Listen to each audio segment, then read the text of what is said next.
नमस्कार, स्वागत है आपका लेटेस्ट न्यूज़ नेटवर्क पर। चुनावी मौसम चढ़ रहा है, होली खत्म हो गई, लेकिन पार्टियों का चुनावी रंग अब चढ़ना शुरू हुआ है।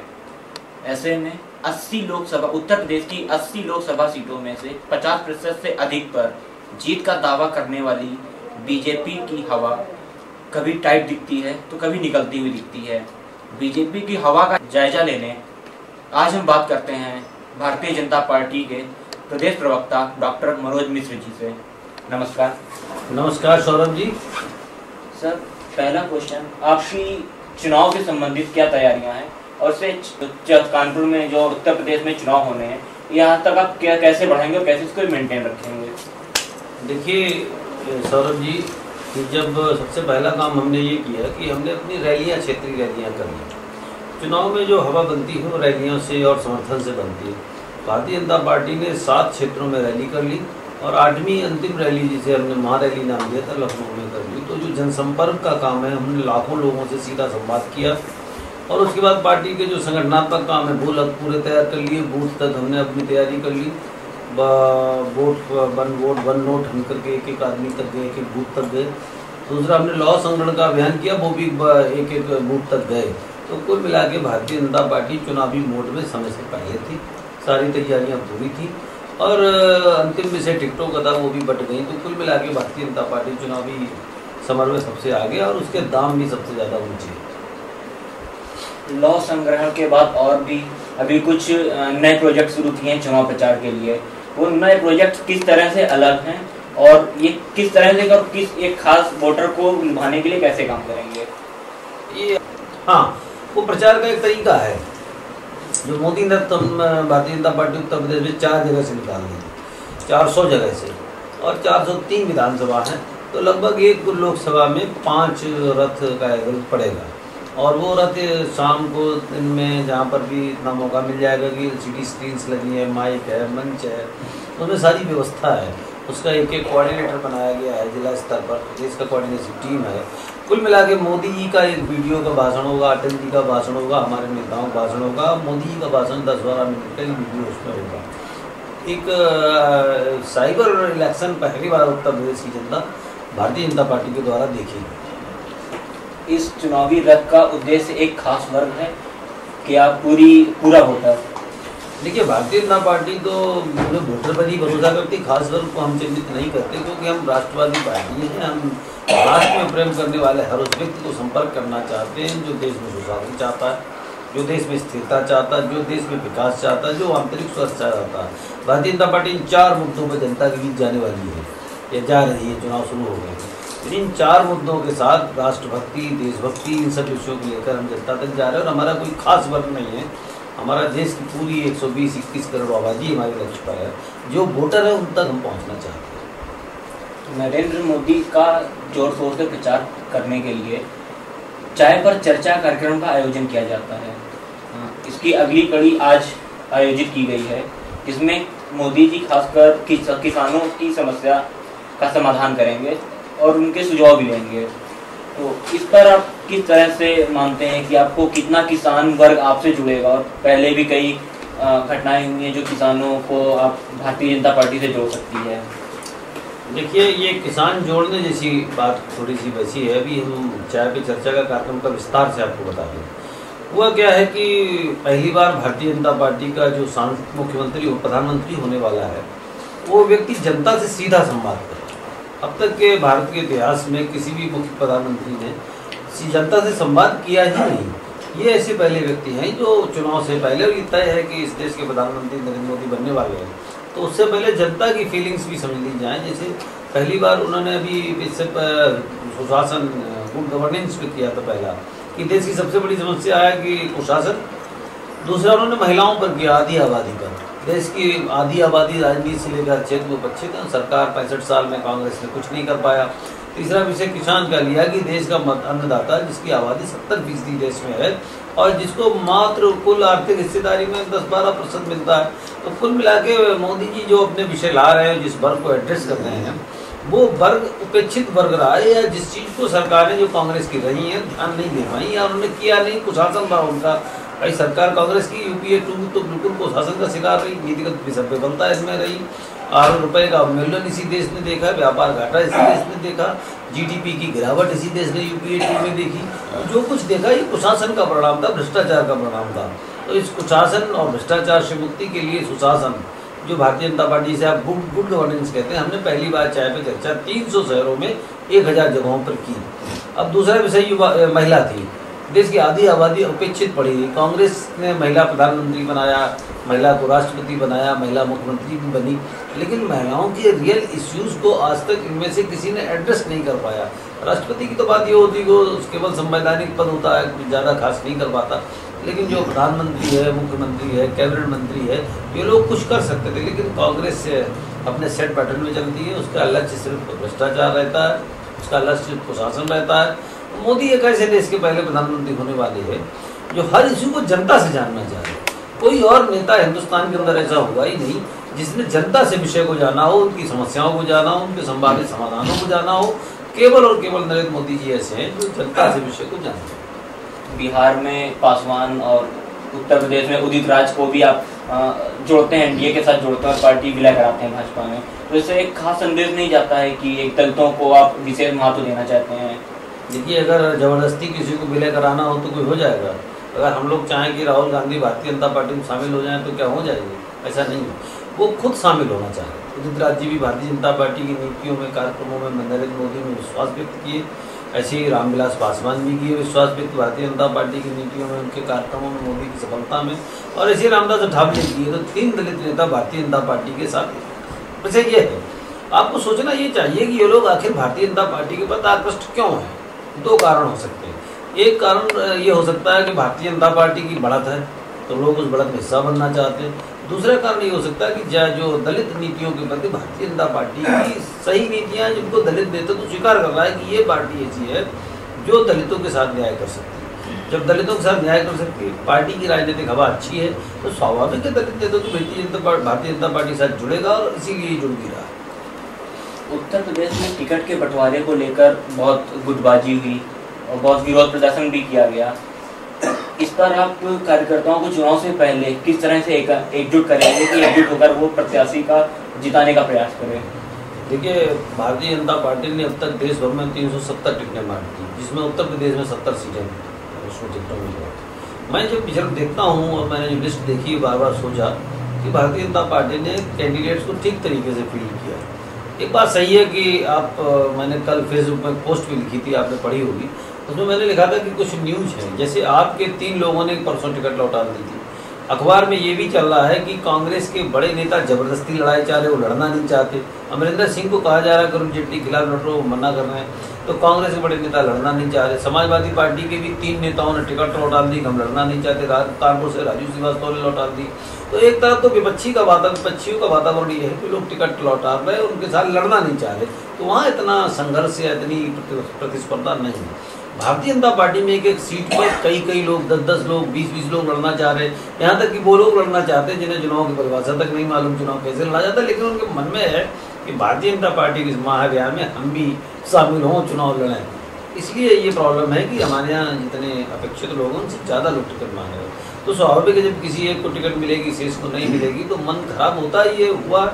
और वो कार्यकर्ता है थोड़े जिनके खून और पसीने से पार्टी बनी है, वो कार्यकर्ता अपनी बनाई हुई पार्टी का नुकसान नहीं करेंगे। आप देख लीजिए 3-4-5 दिनों में स्टेबल हो जाएगा और भारतीय जनता पार्टी का अभियान शुरू हो जाएगा। अल्पसंख्यक समुदाय का एक खास वर्ग भाजपा से थोड़ा कटता हुआ दिखता है और अक्सर सांप्रदायिकता और धर्मनिरपेक्षता भी बड़ा मुद्दा बन जाती है भाजपा के साथ। तो ऐसे में अल्पसंख्यक समुदाय को जोड़ने के लिए आपकी पार्टी ने क्या किया है? देखिए, अल्पसंख्यक समुदाय का सबसे बेहतर उदाहरण तो गुजरात है, जहाँ पर विपक्षियों ने बवंडर काटा कि इतना दंगा करा दिया और ये करा दिया, वो करा दिया।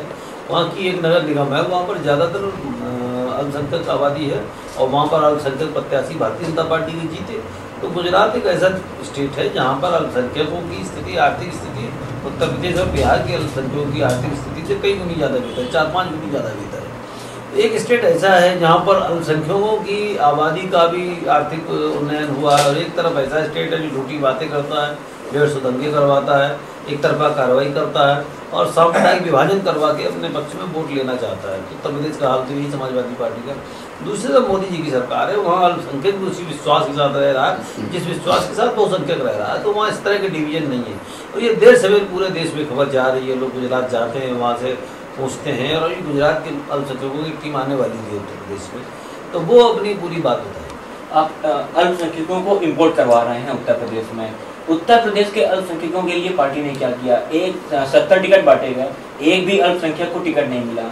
इससे क्या संदेश आता है?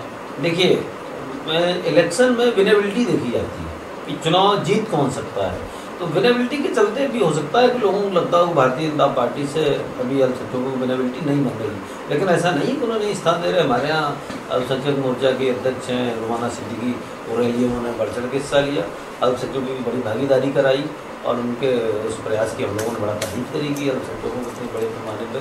और अल्पसंख्यक फैनेटिक नहीं रहा, वो सब पता है कि कौन विकास की बात करता है, कौन झूठा प्रचार करके वोट पाने की बात करता है। रुमाना जी को टिकट नहीं देना चाहिए था या उन्होंने टिकट के लिए अप्लाई नहीं किया? रुमाना जी ने टिकट मांगी नहीं थी, टिकट मांगी नहीं थी क्योंकि वो मानस नहीं बना पाए चुनाव लड़ने का।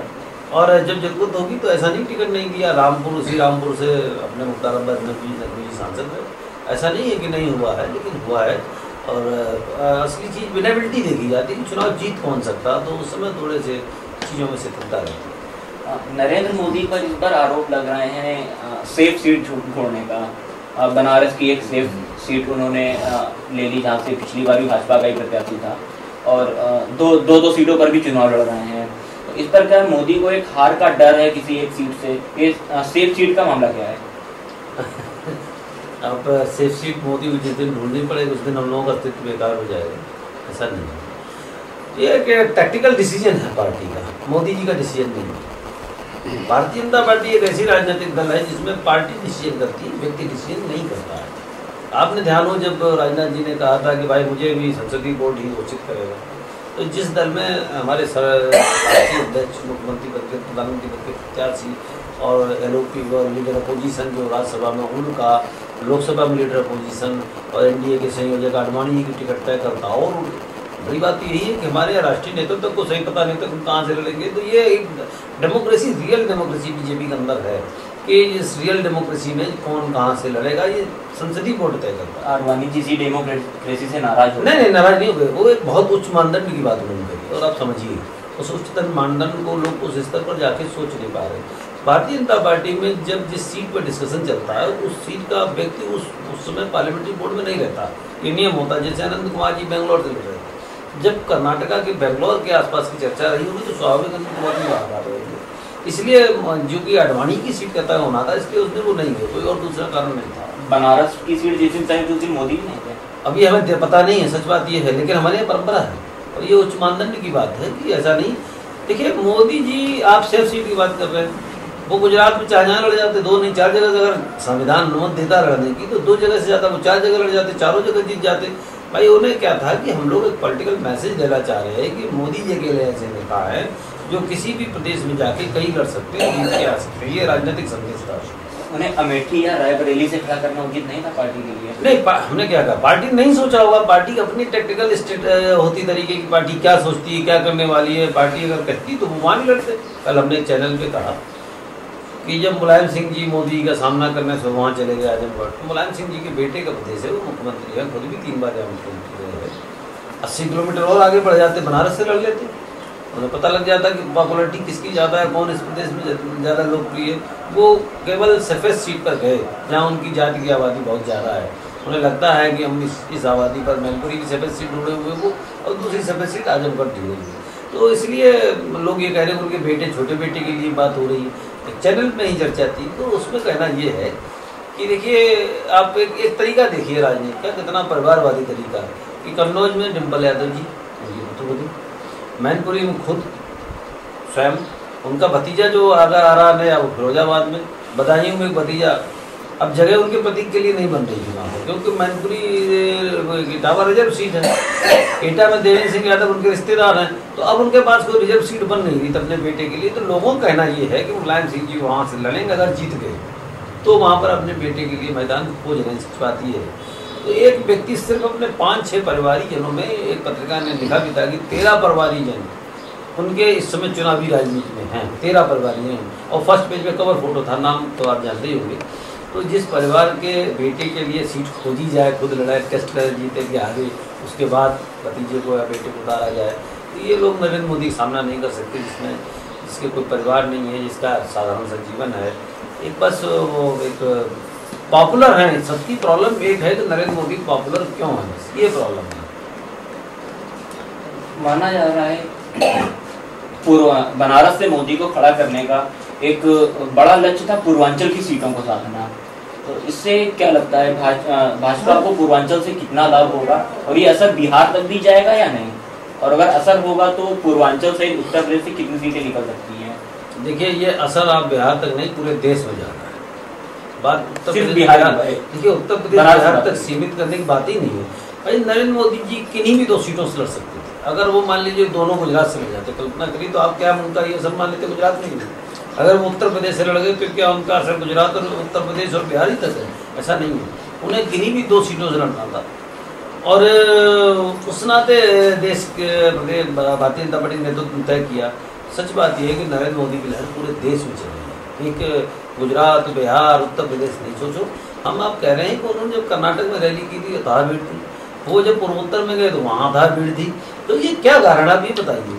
वो पूर्वोत्तर की भाषा नहीं बोल सकते, इंग्लिश में या हिंदी में रिप्रेजेंट किया होगा उन्होंने, लेकिन आपने भीड़ देखी होगी। तो जिस पूर्वोत्तर में आज तक किसी नेता की इतनी भीड़ नहीं हुई, उस पूर्वोत्तर में अगर मोदी जी को लोग पसंद कर रहे हैं, अगर तमिलनाडु में भीड़ हो रही है, अगर केरला में भीड़ हो रही है, तो इसका मतलब क्या है? इसका मतलब ये है कि मोदी जी की पॉपुलरिटी स्टेट संबंधित पॉपुलरिटी नहीं है, लोकल पॉपुलरिटी नहीं है, state wide, nation wide, world wide popularity है। पूरी दुनिया उनकी इस समय लोकप्रियता है, और एनआरआई तक ये चाहते हैं कि देश के प्रधानमंत्री नरेंद्र मोदी बने।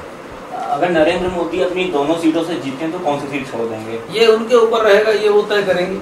ये तो उन्हीं को तय करना है कि वो क्या करेंगे। ये विषय भी भविष्य का है, वर्तमान का विषय नहीं है। तो क्या उनकी जीत पर संशय है कोई?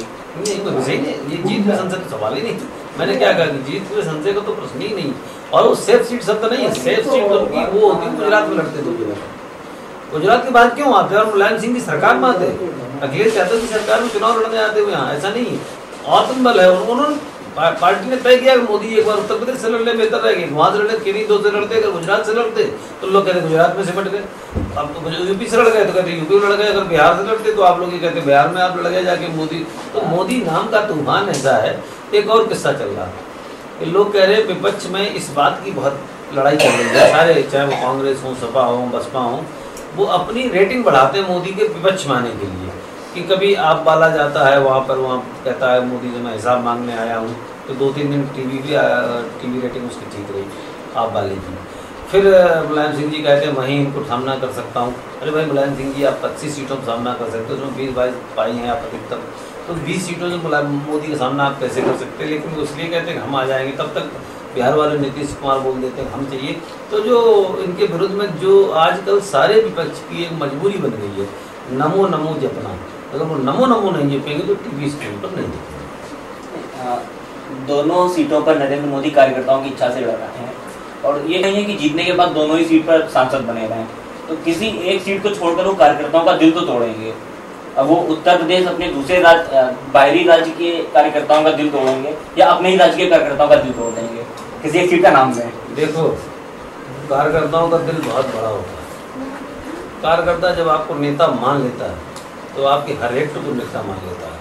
मोदी जी दोनों जगह इस्तीफा दे देंगे तो भी नेता उन्हें स्वीकार किया जाएगा, इस देश की जनता ने स्वीकार कर लिया। एक जगह दे देंगे, यहाँ देंगे तो वहाँ के लोग नेता मान लेंगे। जब यहाँ हो जाएंगे तो वहाँ के भगवान कृष्ण देखिए, जहाँ जहाँ गए वहाँ नेता मानेंगे। जन्म कहाँ लिया, लड़ाई कहाँ पर जाके, और शासन कहाँ पर लास्ट में किया जाके, तो क्या भगवान कृष्ण भगवान नहीं रहे? वो हर जगह मान रहे। देश की जनता का और कार्यकर्ताओं का दिल बहुत उदार होता है, तो वो स्वीकार कर लेता है। आप जो एक करते हो उसको स्वीकार करता है, उसे मानता है। भाई बनारस में रहते हैं अगर, तो गुजरात के लोगों को गर्व होगा कि मेरा बेटा जाके बनारस से सांसद है और देश का प्रधानमंत्री है। अगर वो गुजरात से रहते हैं तो इन लोगों को गर्व होगा कि हमने भी एक हक अदा किया प्रधानमंत्री बनाने। तो जनता दोनों का है कि वो माने और खुश हो, उसके वोट से इस देश का प्रधानमंत्री बनाए। चुनाव जल्दी शुरू होने वाले हैं, पहला चरण अप्रैल के पहले हफ्ते में है। ऐसे में अभी उत्तर प्रदेश से कोई और पार्टी से गठबंधन या विलय होने की कोई संभावना? सारे छोटे तो मैंने कहा क्या कहा, अब तो हम लोग परेशानी में हैं। इतने लोग आना चाहते हैं कि अगर हम चाहें तो पूरी विपक्ष की पार्टियां खत्म कर दें। मुश्किल ये है कि फिर कहाँ तक स्वीकार किया जाए। इतने लोग आना चाह रहे हैं, हर आदमी आना चाह रहा है, उसके मन में ये कि भारतीय जनता पार्टी किसी तरह आ जाए, सरकार का हिस्सा बने, जीत जाए, विधायक सांसद बने, कुछ नहीं है तो पार्टी के पदाधिकारी बन जाए, कैबिनेट मिलेगा। तो इस समय ये कहना बड़ा कठिन है। कौन, हमें तो लग रहा सारे लोग चाहते हैं हम आ जाए। इलाहाबाद देखिए, समाजवादी पार्टी के लोग टूट के आ जाते हैं, राजू श्रीवास्तव प्रत्याशी होते हैं, इस्तीफा देते, भारतीय जनता पार्टी में शामिल हो जाते हैं। जगदम्बिका पाल उनके जीते हुए सांसद हैं, इस्तीफा देते, भारतीय जनता पार्टी में शामिल हो जाते हैं। हर दल के लोग भारतीय जनता पार्टी मानने चाह रहे हैं। इससे मतलब रेटिंग बहुत है, लोग ये मानते हैं इस बार भारतीय जनता पार्टी सरकार आ रही है और हम भारतीय जनता पार्टी में शामिल होकर इस यज्ञ में आहुति दें, भारतीय जनता पार्टी के अभियान को सफल करें। आपने अभी नाम लिया जगदम्बिका पाल और राजू श्रीवास्तव का, ये अपनी पार्टी छोड़कर भारतीय जनता पार्टी में शामिल हो गए और भारतीय जनता पार्टी ने जगदम्बिका पाल को डुमरियागंज से टिकट भी दे दिया। तो ऐसे में एक कार्यकर्ता का मनोबल गिरेगा नहीं? 5 साल तक हम जिसके खिलाफ प्रोटेस्ट करते थे, धरना प्रदर्शन करते थे और पुतले जलाते थे, आज हम उसी के लिए घर घर जाकर वोट मांगेंगे। कार्यकर्ताओं की भावनाओं की क्या अहमियत है आपकी पार्टी में? देखिए, भारतीय जनता पार्टी कार्यकर्ता का एक दिल बहुत बड़ा है और दूसरी चीज, हम किसी का व्यक्तिगत विरोध नहीं करते, हम उसकी नीतियों, उसके कामों का विरोध करते थे, उसके राजनीतिक दल का विरोध करते थे, कांग्रेस का विरोध करते थे, कांग्रेस की नीतियों का विरोध करते थे और कांग्रेस के प्रतिनिधि होने के नाते वो वहाँ पर मौजूद थे, इसलिए उनका विरोध करते थे। हम जगदम्बिका पाल के परिवार पर तो हमला करते नहीं थे, हम उनके ऊपर कोई व्यक्तिगत हमला तो करते नहीं थे। तो कार्यकर्ता को पता है कि हम राजनीतिक व्यक्ति, हम समाजवादी पार्टी और बहुजन समाजवादी पार्टी के लोग नहीं है कि हम आप पर व्यक्तिगत हमला करने लगे विपक्षी मानकर। हम आपको राजनीतिक विरोधी मान के बात करते हैं, व्यक्तिगत विरोधी मान के बात नहीं करते। और हमारी भारतीय जनता पार्टी का उत्तर प्रदेश का एक भी कार्यकर्ता ऐसा नहीं निकलेगा जो किसी प्रतिशोध बस किसी विपक्षी से बात करता हो। हम राजनीतिक विरोध करते हैं। तो कार्यकर्ताओं को पता है कि जब राजनीति उनकी आस्था वहाँ से टूट गई, और भारतीय जनता पार्टी का आस्था स्वीकार कर ली, उन्होंने स्वीकार कर लिया कि देश का प्रधानमंत्री नरेंद्र मोदी बनेगा, देश की सरकार भारतीय जनता पार्टी एनडीए की आएगी,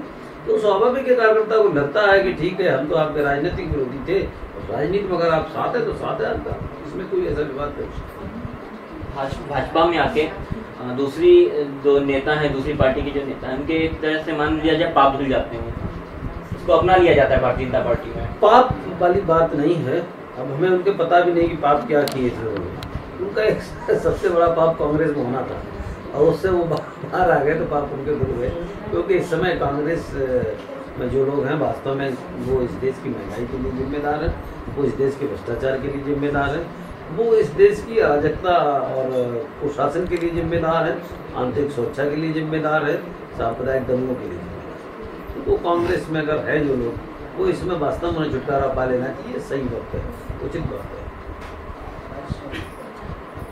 इसी तरह का कुछ वाकया हुआ था विधानसभा चुनावों के टाइम पर। पार्टी के कई कार्यकर्ताओं और पदाधिकारियों के विरोध के बावजूद बाबू कुशवाहा को पार्टी में शामिल कर लिया गया। नतीजा ये हुआ, भाजपा जो हाल पहले था उसी हाल पर भाजपा रिजल्ट आया। तो ऐसा नहीं लगता कि लहर को कहीं ना कहीं झटका लगेगा, लहर थम सी जाएगी, विधानसभा चुनाव फिर से रिपीट हो जाएगा? देखिए, विधानसभा चुनाव, लोकसभा चुनाव की स्थितियाँ अलग, उसमें इस देश में मोदी का नेतृत्व है, उत्तर प्रदेश की चुनाव, और इस चुनाव मोदी जी का नेतृत्व, और लोग इस समय मोदी जी के नेतृत्व के साथ, उनके नेता उनके साथ आगे चलने के लिए दीवाने हैं, पागल हैं। तो उन्हें पता है, एक तो स्टेक्स अलग अलग थे, स्टेट में स्टेक अलग था, सेंट्रल स्टेक अलग था। उसी बात तो उस समय के बाद से यात्रा का अंतर देखिए, 2 वर्षों में इस देश के प्रधानमंत्री पद के दावेदार नरेंद्र मोदी बने, इस देश की जनता ने नरेंद्र मोदी का साथ दिया, भारतीय जनता पार्टी की ग्राफ ऊपर बढ़ा। तो इस समय ऐसा नहीं है। दूसरी बात, जो आप बाबू सिंह कुशवाहा की कह रहे थे, ये भारतीय जनता पार्टी ने करेक्ट कर दी, तुरंत बात गलती हुई, इसमें कहीं कोई किसी को वो नहीं है समस्या। हम भारतीय जनता पार्टी इस बात की गलती मानी कि वो चुनावी निर्णय गलत निर्णय है। चुनावी निर्णय कई बार किए जाते जीतने के लिए, क्योंकि सत्या में संख्या का खेल होता है। इसी देश ने देखा, अटल बिहारी वाजपेयी जी 1 वोट से बाहर आ गए थे सदन के, उन्होंने कहा था कि मैं सदन के जनमत का सम्मान करता हूँ, सर्वसम्मत फैसले का सम्मान करता हूँ, 1 वोट से हारे थे। तो चुनाव में संख्या बल अलग होता है, चुनावी पॉलिटिक्स अलग होती है और ट्रेडिशनल पॉलिटिक्स अलग होती है। चुनावी पॉलिटिक्स में दल ये देखते हैं कि उसका प्रत्याशी कैसे जीतेगा, उसी क्रम में हमने देखा और हमसे गलती हुई। हम लोगों ने गलती मानी, उस समय भारतीय जनता पार्टी के नेताओं ने मानी गलती की, बाबू सिंह के कारण हमारा नुकसान हुआ।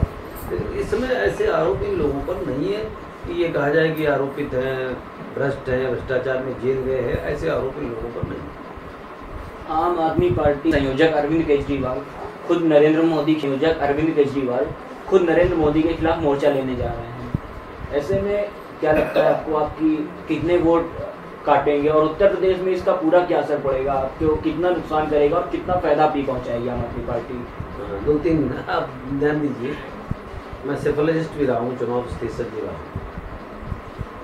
इनका एक्टिविटी सेंटर का दिल्ली था, दिल्ली के आसपास इनकी पूरी पॉलिटिक्स हो रही थी। दिल्ली में बिजली की लड़ाई लड़ रहे थे, दिल्ली में पानी की लड़ाई लड़ रहे थे, दिल्ली में कांग्रेस को भ्रष्टाचार का आरोप लगा रहे थे, कह रहे थे कि जैसी सरकार बनेगी पहला काम होगा शीला दीक्षित जेल जाएगी, बच्चों की कसम खाता हूँ समाज कांग्रेस और बीजेपी के समर्थन से सरकार नहीं बनाऊंगा, मैं बड़ा बंगला नहीं लूँगा, मैं सिक्योरिटी नहीं लूँगा। ये तमाम इन्होंने ऐसे दावे किए थे। जनता को लगा कि ये कोई ऐसा आया हुआ भगवान का भेजा हुआ फरिश्ता जो लोकतंत्र की चीज़ों को ठीक करना चाहता है। जनता ने भरोसा दिया, ठीक है।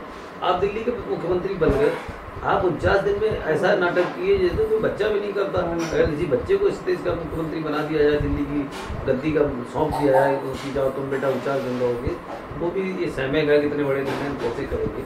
इतना इमेच्योर पॉलिटिशियन हिंदुस्तान ने पहली बार देखा। फिर शीला दीक्षित भ्रष्टाचार से ग्रस्त थी और भ्रष्टाचार का आरोप उन पर लग रहे थे। बड़े पैमाने पर ही नहीं केजरीवाल ने लगाए थे, और देश में CWG घोटाला हुआ था, उसमें दिल्ली सरकार की बड़ी बढ़िया समझ आई थी सामने, और बाकायदा कैग ने कहा था और एजेंसीज ने कहा था कि भ्रष्टाचार हुआ है। किसने किया है किसने नहीं किया ये अलग विषय था, लेकिन भ्रष्टाचार का आरोप शीला दीक्षित सरकार पर लगे थे। लोग शीला दीक्षित टेंटेड थी और ये पहले दूत थे, तो ये एक कहना चाहिए कि संभावनाओं का दूत इसे मानना चाहिए। राजनीति में ये थे, लोगों को लगा एक तरफ भ्रष्ट व्यक्ति, एक तरफ संभावनाओं का दूत, ये जो ऐसी बातें कर रहा है, तो चुनाव में स्वाभाविक शीला दीक्षित की हार हुई। लेकिन अब की बार सामना किससे? अब क्या नरेंद्र मोदी सामना। ये 49 दिन में एक्सपोज हो चुके हैं।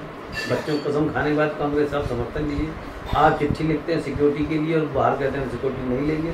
आप बड़ा बंगला लेते हैं, उसके लिए चिट्ठी लिखते हैं, बाद में कहते हैं बड़ा बंगला लेने की हमने कोई बात ही नहीं करी।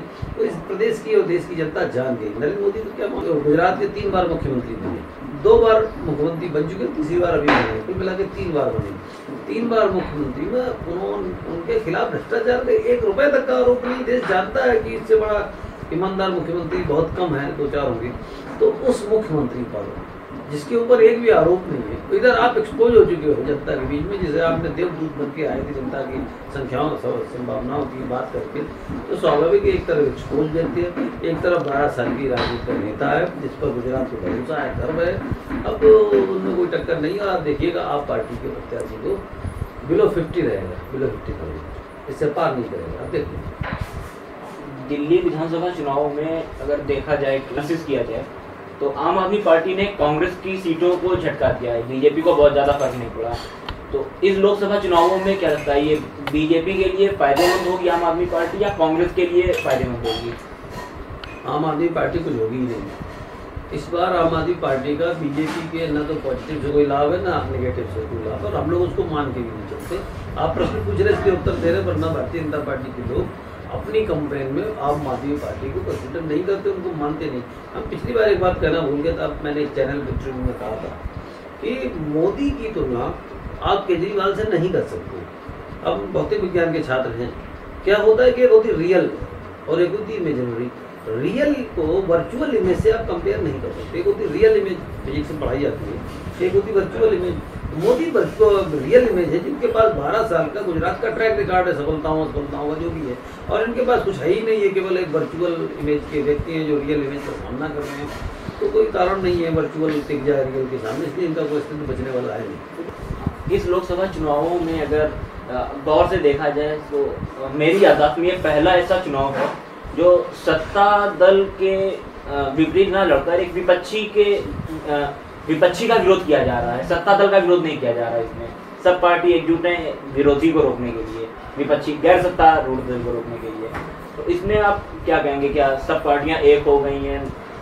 नहीं, ये बात चल रही है। क्या है कि अभी तक सरकार मजबूत होती थी और विपक्ष सरकार के खिलाफ जूझता। अब सरकार तो कमजोर रही, मजबूत कौन रहा? नरेंद्र मोदी। तो स्वाभाविक है नरेंद्र मोदी जो मजबूत है इस देश में, उसको रोकने के लिए एक तरफ लेफ्ट, एक तरफ कांग्रेस के लोग, एक तरफ जो तीसरा दल है, तीसरा मोर्चा है, ये सब लगे पड़े किसी तरह से नरेंद्र मोदी ना आ पाए। और मजेदार बात ये कि लोग अपने अपने स्टेट में घेरने की कोशिश कर रहे हैं।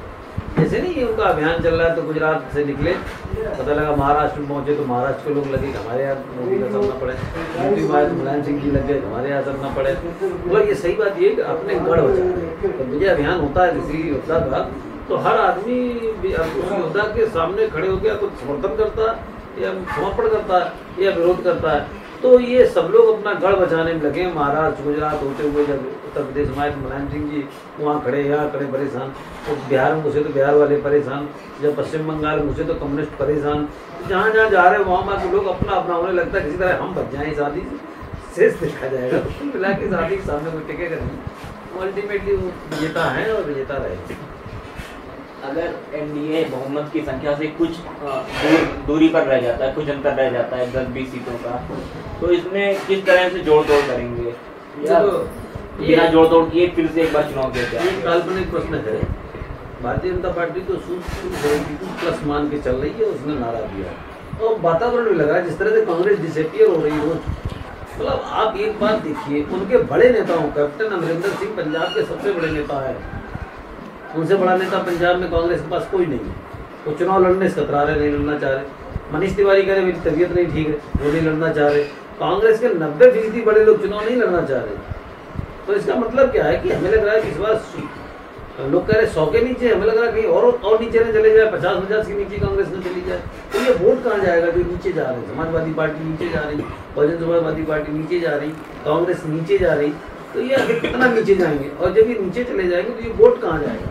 स्वाभाविक है कि इस बार जरूरत नहीं पड़ी। उत्तर प्रदेश से क्या लगता है भाजपा कितनी सीटें निकाल? देखिए हमारे नेता कल्याण सिंह ने एक बात कही थी इसी चुनाव में भी कि 1998 में भारतीय जनता पार्टी 59 सीट जीती, 59 सीटें जीती थी। 2 भारतीय जनता पार्टी के सहयोगियों ने जीती थी। तो हम लोगों ने 1998 में 61 सीटें जीती थी। भारतीय जनता पार्टी इस बार 61 सीटों से ज़्यादा सीटें जीतेगी, ये विश्वास भारतीय जनता पार्टी के एक एकड़ करता है। आपने कहा उत्तर प्रदेश में 61 सीटें जीत चुका है एनडीए। उस वक्त उत्तराखंड की भी कुछ सीटें उत्तर प्रदेश के हिसाब थी। इस बार वो प्रदेश अलग है और उत्तर प्रदेश अलग है। ऐसे में 80 सीटों में इस बार कितनी संभावना है? देखिए राजनीतिक संभावनाओं का खेल है। हमने घटना बता दिया, आप तो उसमें बहुत छोटे होंगे, हो सकता आपका जन्म भी ना हुआ हो। 1977 की बात है। 1975 में इस देश ने आपातकाल देखा, सारे नेता जेल चले गए। 77 में जब वो बाहर आए तो उन्होंने जल्दी में एक पार्टी बनाई, उसका नाम जनता पार्टी रखा। प्रत्याशी ऐसे ही घोषित कर दिए कि 1-2 मीटिंगें हुई हो, उसमें तक किया गया ये यहाँ से लेगा वो वहाँ से लेगा। कोई संगठन नीचे नहीं थी क्योंकि दल ही नया बना था जेल से आने के बाद, कोई संगठन नहीं था। विदिन 6 मंथ चुनाव लड़ना था तो प्रत्याशी लड़ पड़े थे और प्रत्याशियों को यह नहीं पता था कि वो चुनाव लड़ पाएंगे नहीं लड़ पाएंगे, क्योंकि पहली बार वो चुनाव लड़ रहे थे। बहुत से लोगों को देश की हवा का अंदाजा नहीं था। आपको जानकर ताज्जुब होगा कि उसमें श्रीमती इंदिरा गांधी और उनके पुत्र संजय गांधी जी, स्वर्गीय संजय गांधी जी, दोनों लोग चुनाव लड़े और जनता पार्टी 80 उस समय 85 सीटें थी, 85 की 85 सीटें जीती। कांग्रेस का उत्तर प्रदेश में एक भी सांसद 1970 में नहीं हुआ था और जीतने वाले भारतीय जनता पार्टी के प्रत्याशी को पता था कि वो नहीं जीत सकते, फिर भी वो जीत गए थे। जैसे रविंद्र सिंह उस समय अमेठी से लड़े थे और वो संजय गांधी के खिलाफ खड़े थे, संजय जी के खिलाफ। संजय जी को अंदाज नहीं था कि वो हार जाएंगे और इनको पता नहीं था कि हम जीत जाएंगे। रविंद्र सिंह इस प्रदेश में अमेठी सांसद बने, राजनारायण जी ने इंदिरा जी को हराया। तो ऐसा चुनाव हिंदुस्तान देख चुका है जिसमें कांग्रेस पार्टी का पूरा सफाया हो गया था। लड़ने वाले को ये पता नहीं था कि वो जीत जाए, फिर भी जीत गया था। तो मेरा अपना अनुमान है कि इसी तरह की आंधी तो इस देश में नहीं चल रही है।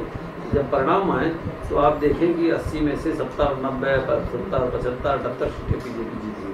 तो इस प्रदेश ने इस तरह का आंधी एक बार देखी है। यह थे भारतीय जनता पार्टी के प्रदेश प्रवक्ता डॉक्टर मनोज मिश्र जी। इन्होंने अपनी की विचार रखे और पार्टी के लक्ष्य रखे, किस तरह से पार्टी मतदाताओं के पास जाएगी, वोटर्स के पास जाएगी और उत्तर प्रदेश से कितनी सीटें निकाल कर लाएंगे। अब बहुत कम समय बचा है, 16 मई को परिणाम आएंगे और बहुत उम्मीद जताई जा रही है गठबंधन में नरेंद्र मोदी प्रधानमंत्री पद की शपथ लेंगे। ऐसे में देखना दिलचस्प होगा उत्तर प्रदेश से कितनी सीटें भाजपा निकाल कर लाती है और देश में भाजपा का क्या होता है, 272 का सपना पूरा होगा या गुब्बारा फूट जाएगा।